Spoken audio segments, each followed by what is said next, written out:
தமிழ்நாடு சட்டமன்ற தேர்தலுக்கான வாக்கு எண்ணிக்கை திங்கட்கிழமை காலை ஸ்டார்ட் ஆச்சு. இதுல திருச்சி கிழக்கு தொகுதியில முதல் சுற்று முடிவுல தமிழக வெற்றி கழகம் தலைவர் விஜய் அவர்கள் 1669 வாக்குகள் வித்தியாசத்துல முன்னிலையில இருக்காரு. நடிகராக இருந்து அரசியலுக்கு வந்துள்ள தாவேகா தலைவர் விஜய் அவர்கள் திருச்சி கிழக்கு மற்றும் பெரம்பூர் ஆகிய 2 தொகுதிகளில் போட்டியிடுறாரு. தமிழ்நாட்டில் அவருடைய கட்சியின் அரசியல் அறிமுகத்திற்கு இன்றைய தேர்தல் முடிவுகள் ரொம்பவே முக்கியமானதாக பார்க்கப்படுது. இந்த தேர்தலில் தமிழக வெற்றி கழகம் தனித்து போட்டியிடுறாங்க.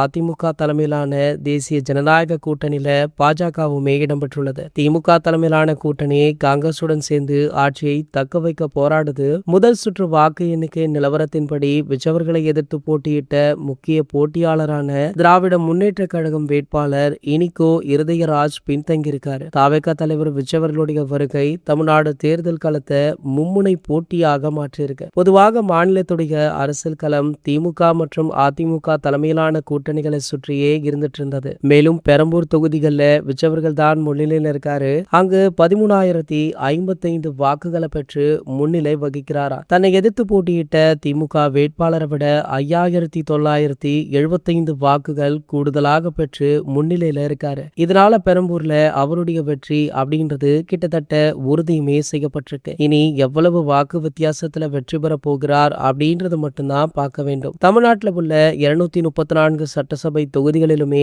காலை 8 மணிக்கு தபால் வாக்குகள் எண்ணும் பணி ஸ்டார்ட் ஆச்சு. அதனைத் தொடர்ந்து 8:30 மணி முதல் மின்னணு வாக்குப்பதிவு எந்திரங்கள்ல பதிவான வாக்குகள் எண்ணப்பட்டிருக்கு. ஒவ்வொரு சுற்று முடிவுகளுமே ECI நெட் தளம் மற்றும் தேர்தல் ஆணையத்துடைய அதிகாரப்பூர்வ இணையதளங்கள்ல உடனுக்குடன் அப்டேட் செய்யப்பட்டிருக்கு. அசாம், மேற்கு வங்கம், கேரளா ஆகிய 3 மாநிலங்கள் மற்றும் புதுச்சேரி யூனியன் பிரதேசத்துடன் சேர்த்து தமிழ்நாட்டிற்குமே தேர்தல் முடிவுகள் வெளியாகிட்டு இருக்கு. தளபதி விஜயவர்கள் நின்ற 2 தொகுதிகளிலுமே அதிரடியாக வெற்றி பெற உள்ளார் அப்படின்றதுமே குறிப்பிடத்தக்கது. இது போன்ற செய்திகளை பத்தி நீங்க உடனே தெரிஞ்சுக்க நம்மளுடைய சேனலை மறக்காம சப்ஸ்கிரைப் பண்ணிக்கோங்க.